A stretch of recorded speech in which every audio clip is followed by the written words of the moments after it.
Həzrəti Zərdüşt tərəfindən əkildiyi söylənən və 4500 yaşı olduğu ehtimal olunan Xocavənd rayonunda yerləşən qədim çınar ağacı.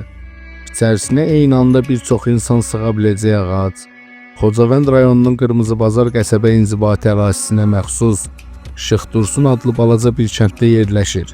Ağacın boşluq sahəsi 44 kvadrat metr, boşluğunun perimetri 27 metr, hündürlüyü 54 metrdir. Ağacın kölgəsi 1400 kvadrat metrdir. Ağacın yarpaqları 0,5 metrə çatır. Bu heyrətamiz ağacın bir neçə qapısı var. Ata minən şəxs isə mərkəzi girişindən rahatlıqla daxil ola bilər. İşğal dövründə ağacın kökündən aparıb, Ermənistanın 15 ərazisinə əksələrdə qısa müddətə qurumuşdur.